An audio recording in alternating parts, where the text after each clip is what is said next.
Pang, di mute dulu, Pang, tolong. Baik, Assalamualaikum warahmatullahi wabarakatuh.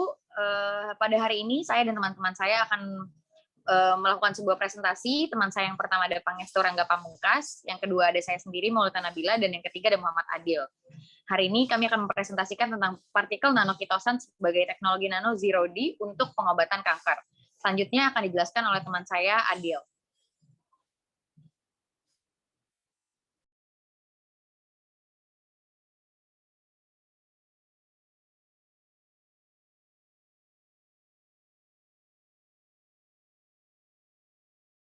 Jadi, latar belakangnya kanker adalah salah satu penyakit mematikan ditandai dengan adanya abnormal yang bersifat ganas, tumbuh cepat, dan tak terkendali, menyebar ke seluruh tubuh.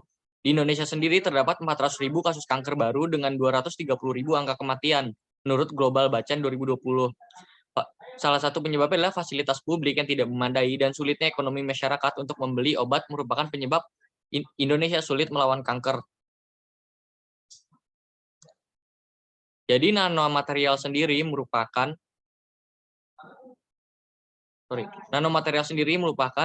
material yang memiliki dimensi 1 sampai 100 nm, dan nanomaterial sendiri digunakan untuk meningkatkan sifat fisika, kimia, elektrik, dan lainnya bagi material lain.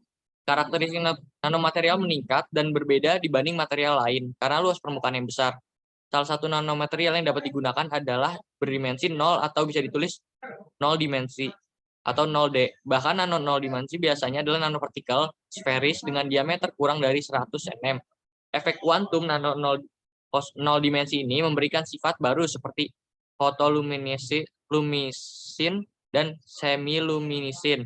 Bahkan nano 0 dimensi menawarkan kemampuan beradaptasi yang luar biasa untuk aplikasi biomedis seperti pengobatan nano, kosmetik, bioelektronik, biosensor, dan biochip.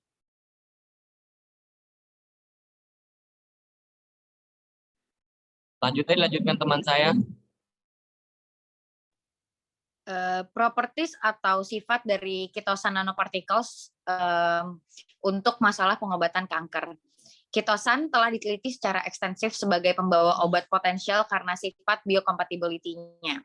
Sumber utama untuk produksi kitosan adalah kitin, dan kitosan merupakan modifikasi polimer karbohidrat alami yang diproses melalui N-deacetilasi parsial kitin.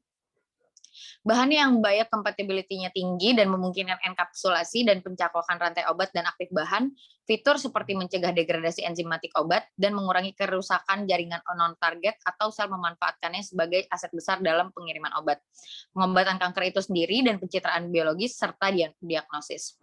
Muatan permukaan yang sangat positif memberikan nanopartikel kitosan stabil yang membawa zat menggunakan berbagai mekanisme di tubuh manusia. Persiapan turunan nanopartikel kitosan yang mengandung obat adalah umumnya dilakukan dengan dua teknik utama, yaitu nanoenkapsulasi dan modifikasi kimia. Next.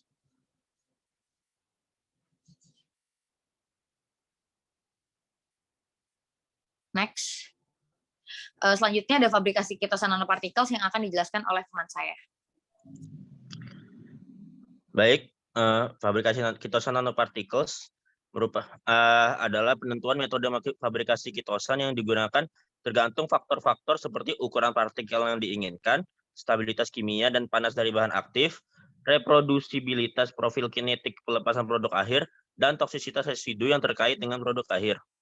Beberapa metode yang dapat digunakan untuk memproduksi mikro dan nanopartikel kitosan dari kitosan adalah metode ikatan silang emulsi atau emulsion cross-linking, presipitasi, pengeringan semprot atau spray drying, metode penggabungan droplet emulsi atau emulsion droplet coalition method, glassy ionic gelation, reverse Miller method, dan kompleks polyelectrolyte atau polyelectrolyte kompleks.